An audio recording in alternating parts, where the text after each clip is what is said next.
me acompaña Felipe Ávila Moncada, que también es abogado egresado de esta facultad, que de verdad yo siempre he manifestado mi admiración hacia Felipe. Considero que es un gran abogado en materia de infancia y que él hace un aporte muy grande en la comprensión y en relevar la importancia para nosotros, para el mundo del abogado. Entonces, bueno, Felipe es abogado, es profesor de Derecho Constitucional, abogado de la Corporación de Asistencia Judicial y además es magíster en Derecho. De Corpus Juris de la Infancia como parámetro de responsabilidad internacional del Estado de Chile.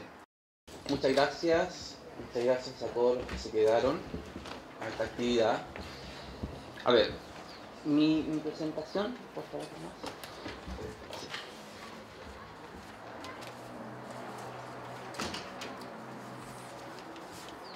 Ya. En mi presentación, que se titula en definitiva el Corpus Juris como parámetro de responsabilidad del Estado de Chile, la intención en razón al tiempo tiene que ser principalmente con abordar algunos elementos de qué forma nuestro sistema regional nos otorga algunos parámetros judiciales, algunos parámetros jurídicos a objeto de justamente vincular la tarea de los jueces y que eventualmente, si no se incurren estos comportamientos, qué vía nos da el ordenamiento internacional para buscar la responsabilidad del Estado de Chile, enfocándome principalmente en el sistema regional interamericano. ¿En qué se sustentaría un poco cuál vendría siendo el orden un poco de esta exposición? Bueno, en primer lugar, como el nombre lo indicaría de la exposición, lo que pretendo yo referirme muy sucintamente vendría siendo el cambio de paradigma que significaría la convención, pero principalmente este cambio de paradigma no es algo que nace con la convención, sino viene con un momento anterior a la misma, y al respecto algo dijo el primer expositor. Tenemos un caso norteamericano en la década del 60 sumamente relevante en torno a cambiar el paradigma en materia de ello. Como segundo punto tiene que ver cuál vendría siendo, bueno, qué es lo que dice el sistema interamericano en materia de la infancia. Tenemos una convención en nuestro sistema regional que es anterior a la Convención de Derechos del Niño, por lo tanto va a tener algunas dificultades. Y esas dificultades justamente han sido ampliadas por lo que vendría siendo la propia interpretación que va realizando la Corte Interamericana en materia de derechos del niño. Y posteriormente, bueno, esta interpretación que realiza la Convención de la Corte Interamericana, de qué forma puede constituir un parámetro vinculante para nuestro ordenamiento jurídico. Y a este respecto no pretendo dar la clásica análisis que tiene que ver con el derecho internacional público, el derecho internacional clásico de derechos humanos, esto es, los tratados internacionales se deben cumplir porque tenemos dos principios relevantes, como vendría siendo la buena fe en materia internacional, o pacta sub servanda, los pactados se deben cumplir y que ya no señalarse respecto a la Convención de Viena. Voy a intentar de aproximar o dar algún elemento de lo que nos señala el derecho constitucional como una explicación desde el ordenamiento interno para poder eventualmente establecer una posible hipótesis de responsabilidad internacional y algunos elementos que nos señala la Corte Interamericana a propósito de la construcción de lo que es control de convencionalidad y que justamente ocurrió en un caso de Chile. Caso en el cual fuimos condenados en nuestro país, y es cuando concluye por primera vez la Corte Americana con voto mayoritario que los jueces de la República debiesen hacer una aplicación de un control de convencionalidad en torno al ordenamiento jurídico interno. Y finalmente, alguna suerte como de hipótesis o casos que uno podría ver, o a lo menos abordar muy sucintamente. Ahí. Hablar muy sucintamente en torno a posible hipótesis de responsabilidad. Bueno, ¿qué es lo que ocurre? Todo el mundo ya, yo creo que ha hablado de esto y se maneja, que tiene que ver con que la Convención de Derechos del Niño significa un cambio de paradigma. Anteriormente el niño era considerado como el niño en situación irregular, vamos a aplicar filantropía, esto es obra de caridad, o vamos a aplicar las circunstancias del niño que está incurriendo en algún tipo de conducta de naturaleza delictual, pero que no lo puedo tratar como adulto, ¿ya? ¿Qué es lo que me interesa remarcar de esto? La Convención en Chile la ratificamos en 1990 y se hace vinculante para nuestro ordenamiento jurídico, pero como se indica en la presentación, en 1967 ocurre un caso en Estados Unidos que justamente tiene que ver con las circunstancias. Ya les puse un poco en definitiva el primer exponente, que es el caso Gaul.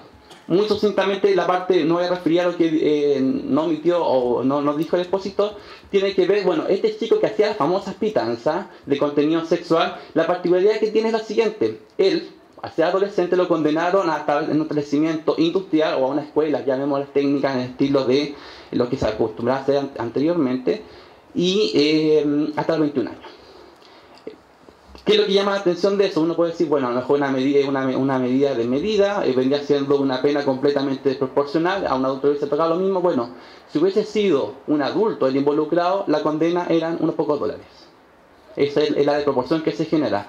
¿Cuál es el fundamento de lo que señalaría en este caso? Y tiene la particularidad, hay solo un voto disidente de la Corte Suprema de Estados Unidos, que es el siguiente elemento.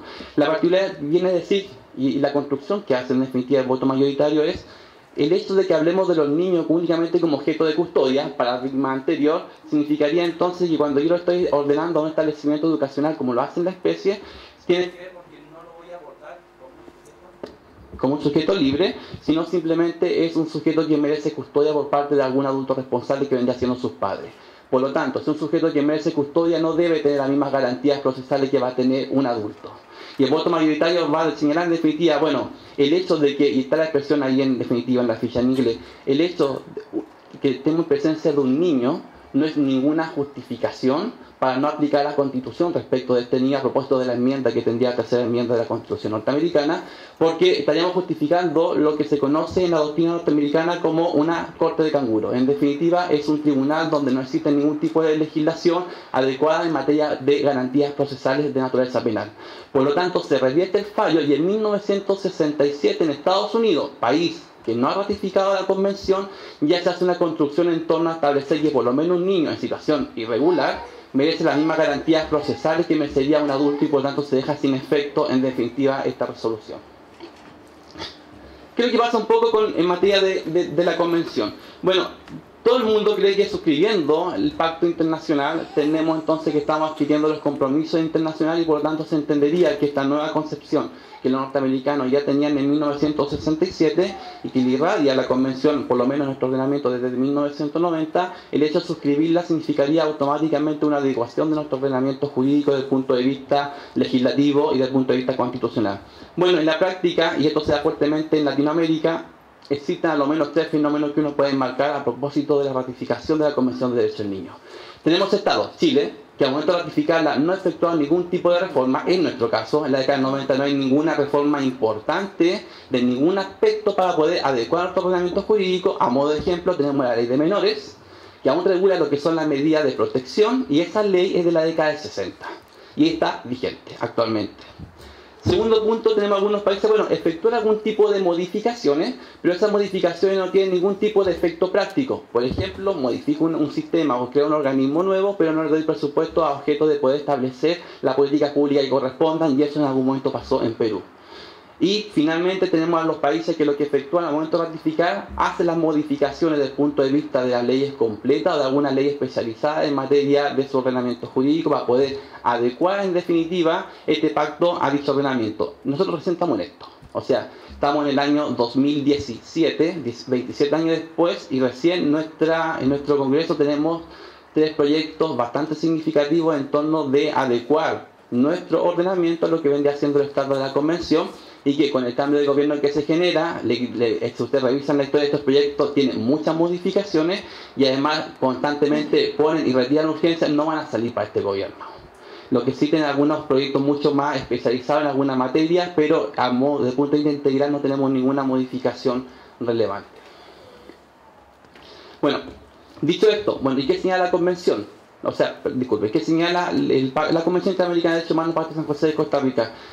El Pacto de San José de Costa Rica es un instrumento de la década de los 60. Si él lo ratifica, todos conocemos la historia que este cuerpo normativo resulta vigente para efectos de lo que ocurra desde el sistema desde el gobierno democrático en adelante, porque tenemos una reserva en esos términos.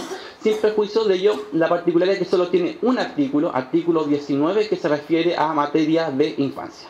Es la única norma, y la norma se señala ahí. En definitiva, ¿qué es lo que refiere esta norma? Que el Estado debe estar alguna medida de protección teniendo en especial consideración las circunstancias de la infancia. Esa es la única norma, muy resumidamente, que contempla esta convención. Por lo tanto, no define qué es lo que es la infancia, no establece, bueno, y qué derechos tienen en definitiva un niño ni adolescente y cuáles son estas famosas medidas de protección. porque bajo esta norma yo perfectamente podríamos aplicar como Estado de Chile el paradigma anterior de situación irregular, voy a proteger a los niños que se encuentren en condición de calle, o bien voy a proteger a todos los niños comprendiendo como sujeto de derecho. Y ahí viene la particularidad de lo que hace un poco la Corte Interamericana, porque la pregunta que se genera, bueno, ¿y cuáles son estas medidas de protección? ¿Y a qué se refiere la vulnerabilidad? ¿Hasta qué punto protejo a la infancia? Y en ese contexto, la Corte Interamericana desarrolla un concepto que se llama Corpus Juris. El Corpus Juris no solo es propio de la infancia, tengo entendido que la exposición anterior no estaba, pero hablaban del Corpus Juris en materia de indígenas. De hecho, indígenas tenemos en esa materia Corpus Juris en materia de las personas inmigrantes y, en definitiva, Corpus Juris en los inmigrantes irregulares, que son súper fuertes en la Corte Interamericana. Pero la Corte Americana desarrolla este concepto ¿en qué término? A objeto de intentar, de utilizar todo el ordenamiento jurídico internacional que existe en materia de infancia para poder intentar de comprender y fijar sentido y alcance a qué quiere decir el artículo 19. Porque nos vamos a encontrar en hipótesis en la cual un Estado puede estar siendo acusado de incurrir en responsabilidad por estar violando el artículo 19 de la Convención.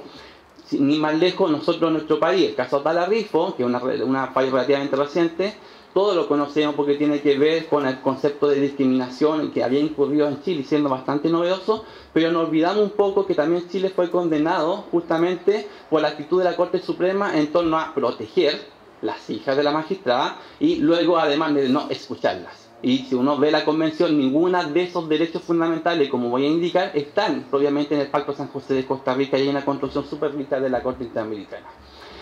Para efecto de esta construcción me voy a enfocar, está lleno de casos, pero me voy a enfocar en el caso que da inicio a este concepto que vendría siendo niños de la calle.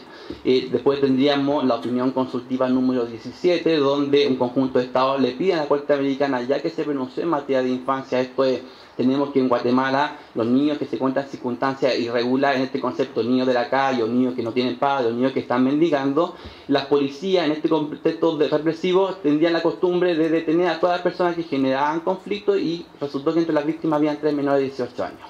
Y se aplica el artículo 19 de la Convención.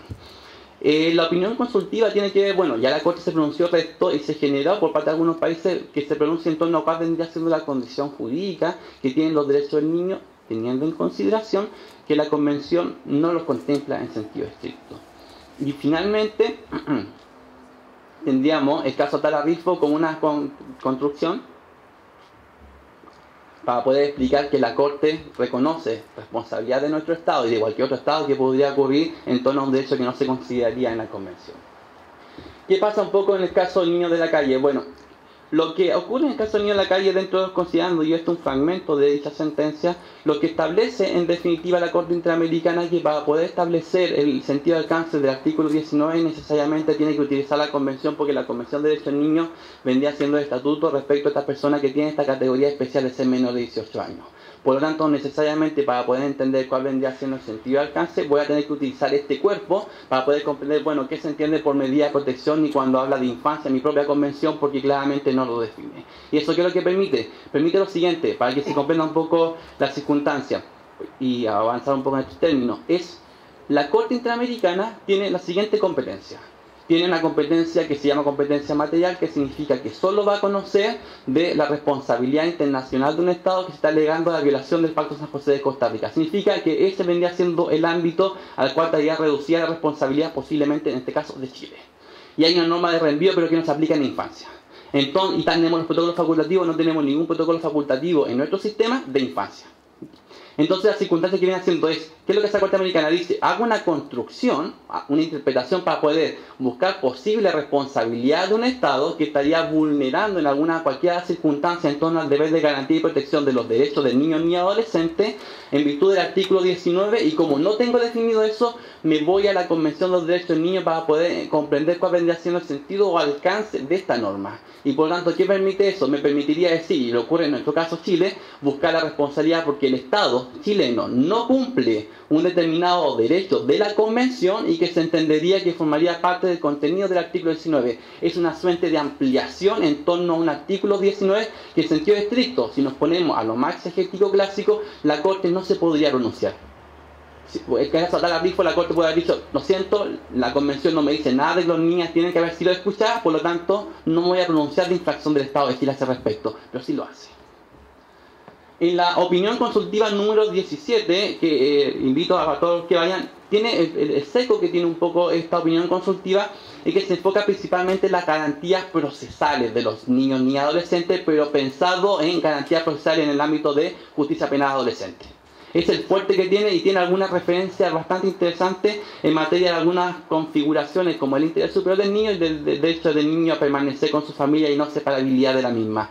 Pero sin perjuicio de eso, existe en el voto concordante de un magistrado que se caracteriza por hacer este tipo de votos y desarrollarlo muy fuertemente el contenido de los mismos, que venía siendo Concado Trindade, que viene a referir en definitiva la importancia que tendría la utilización de todos lo que vendría siendo el sistema internacional para proteger los derechos del niño, o el estatuto de los niños a propósito del artículo 19, y lo refiere en la expresión que estaría marcada al final, que tiene que ver, bueno, dentro de este parámetro está el derecho de los niños a ser escuchados, pero el derecho de los niños a ser escuchados como un elemento importante para configurar lo que decía anteriormente el profesor, le reconozco la titularidad de tener capacidad desde el punto de vista del ejercicio de un derecho en cualquier instancia, pero además establece que se tiene que comprender dentro de un elemento que ocupa mucho el Comité de Derechos del Niño, una comprensión holística de los derechos. Cuando hablamos de holística es que yo no voy a referirme en torno a un niño únicamente a un derecho en particular, sino la comprensión de lo mismo se tiene que hacer con el conjunto de la convención. Yo no voy a referirme únicamente a la educación como el derecho que estaría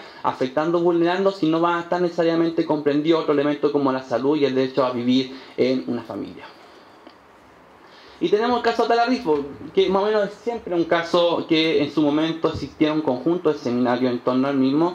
Bueno, el caso de Talarrifo tiene la particularidad que todo el mundo ya más o menos conoce, pero la Corte Suprema, cuando se condena el actuar de la Corte Suprema, el Estado de Chile entró responsabilidad por un fallo de la Corte Suprema. No es primera vez, es cuestión de ver el caso que tenemos en el sistema jurisdiccional Palamara, que tenemos la justicia castrense o justicia militar, generó responsabilidad del Estado de Chile. Tenemos el caso de Talarrifo, tenemos el caso de la última tentación de Cristo a propósito de que se acoge un recurso de protección en favor de Jesús. Y una cosa muy propia de Latinoamérica, pero a Jesús le reconocimos, no personaje religioso histórico, le reconocimos personalidad jurídica y por lo tanto la última tentación de Cristo afectaba su honra. Y la Corte Suprema lo acogió. Y tenemos responsabilidad internacional en materia de lo que venía siendo libertad de expresión. Bueno, la particularidad que tiene este elemento, y son cosas que, para no enfocarme en el derecho del niño a ser escuchado, es la siguiente. Uno, el juez tuvo que tener la obligación, y incurre la responsabilidad del Estado de Chile, de que al no escuchar a la Corte Suprema a las niñas, no significa que tenía la obligación de haberla escuchado. A lo menos debió haber tenido en consideración lo que manifestaron las mismas en las dos instancias anteriores, donde en primera instancia, en su entonces juzgados de menores, las niñas sí fueron escuchadas.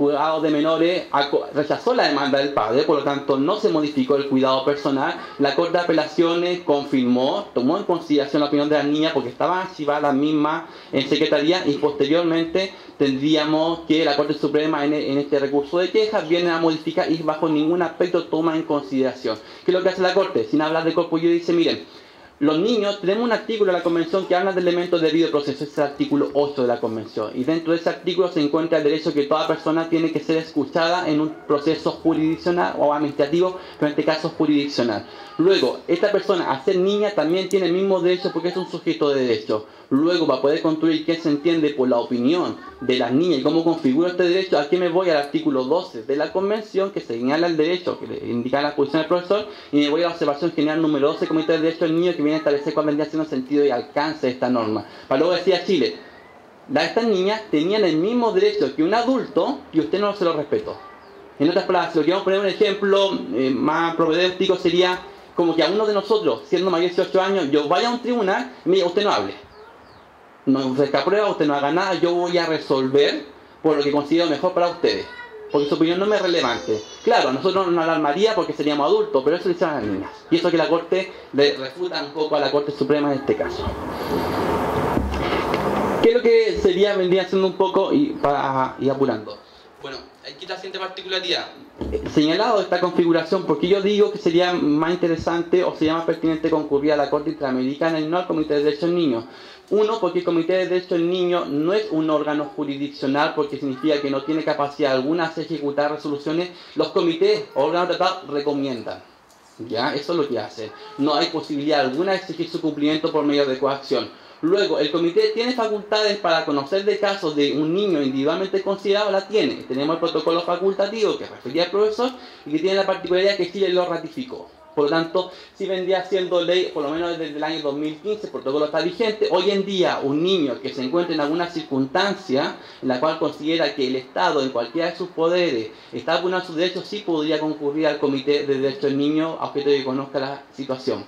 Pero ¿qué es lo que ocurre? No tiene imperio. En cambio, la Corte Interamericana sí tiene, es un tribunal, goza de jurisdicción, puede tener muchas deficiencias, pero sí tiene la posibilidad que cuando un Estado no cumpla lo que establezca este organismo, está la posibilidad de pasar antecedente a ¿qué? A la OEA, a objeto de que la Organización de Estado adopte algún tipo de medidas o sanciones por no cumplimiento de una resolución respecto de un Estado. Por lo tanto, goza bastante más de un imperio. Y si me pongo desde el punto de vista simbólico, ¿qué es lo que pasa en nuestro país? Los casos que nuestro país ha estado involucrado ante la Corte Interamericana sí generan efecto. Caso Última Tentación de Cristo, tengo una reforma constitucional, desapareció la censura. Generó un efecto, nos condenaron. Tenemos el caso Atala Rifo, generó un efecto, sí, hoy en día no apuntaría en sentido estricto la ley 20.680 que regula la regla de cuidado personal, pero sí existe una modificación en torno a generarse un conjunto de iniciativas en materia discriminatoria más allá de la famosa ley Zamudio. Entonces, para nuestro país sí genera algún tipo de efecto este elemento. ¿Qué explicación podría dar yo un poco para intentar decir, bueno, y esto de qué forma resulta vinculante para nuestro reglamento? ¿Qué explicación jurídica podríamos buscar? En derecho constitucional existe un elemento que de alguna forma, yo creo que todos los hemos escuchado o conocido, que se llama bloque de constitucionalidad. ¿Qué significa eso? Bloque de constitucionalidad es tan sencillo como decir, mire, los derechos fundamentales de una persona no se reducen exclusivamente a lo que señala la Constitución de 1980. Por lo tanto, puede encontrar derechos fundamentales en otros ámbitos del ordenamiento jurídico que no sea la Constitución. ¿Cómo qué? Tratados internacionales, ¿como qué más? Costumbre internacional, ¿como qué más? Normas de jus cogens. Esto es prácticas que se consideran que son vinculantes para el Estado, independiente de que el Estado no haya suscrito el instrumento internacional. El clásico ejemplo de norma de jus cogens, la no discriminación. Independiente que el Estado no ratifique ningún Estado, se ha entendido por la comunidad internacional y el sistema interamericano que es una norma de jus cogens, por lo tanto resulta vinculante aunque usted Estado renuncie o no suscriba un tratado de materia de discriminación, le resulta igual de vinculante. ¿Qué es lo que ocurre? El fundamento jurídico del bloque de constitucionalidad en nuestra Constitución se encuentra en una norma, en el artículo 5º, inciso 2 de la Constitución, que abre nuestro ordenamiento jurídico en esta modificación que se realiza en víspera de llegar a la democracia con un alcance quizás no pensado, para poder referir que la Constitución sí tiene una norma de reenvío al sistema internacional. Por lo tanto, la discusión no se va a generar de qué forma resulta vinculante la norma. Esta disposición sí establece que sea vinculante para el ordenamiento. El problema que se genera a este respecto es que siempre estamos discutiendo en torno a cuál vendría siendo el valor que tienen los derechos fundamentales consignados en los tratados internacionales. Están por sobre, encima o en el mismo nivel constitucional. Respuesta al respecto de esto, que a lo menos el bloque de constitucionalidad, en el peor de los casos, en el caso que yo me considere de alguna otra forma más tímido y más respetuoso de la soberanía nacional, a lo menos es un elemento hermenéutico. Y cuando hablamos que es un elemento hermenéutico, significa que cuando yo consagro un derecho en el artículo 19 o consagro un derecho en alguna disposición legal, yo necesariamente como intérprete puedo referirme que para poder establecer el sentido o alcance de esta norma voy a invocar un tratado internacional, voy a invocar la jurisprudencia de una corte o de un organismo internacional para poder establecer cuál vendría siendo el sentido y alcance. Noticia interesante a este respecto, nuestro Tribunal Constitucional, que considera que puede declarar inaplicable un tratado internacional, sin decirlo expresamente, pero al momento de efectuar el análisis de constitucionalidad de su propia ley orgánica, dice que sí puede, asimilarlo a precepto legal y casi ponerlo en esa circunstancia un poco incómoda. No es menos cierto que sí ocupa en materia de Convención de Derechos del Niño como elemento para poder establecer la constitucionalidad de un precepto legal en sede de inaplicabilidad. Hay dos ejemplos bien interesantes en materia de infancia. Uno, la misma ley de responsabilidad penal adolescente, cuando entra en el control preventivo, el Tribunal Constitucional dice que las normas que tienen que ver con la proporcionalidad de la pena establece que esas normas sí respetan el interés superior del niño conforme lo dispone el artículo 3 de la Convención. O sea, ocupa la Convención, no como parámetro de constitucionalidad, pero a lo menos para poder establecer una suerte de elemento hermenéutico para poder señalar si esta norma o reforma considera o no pertinente o conforme a la Constitución.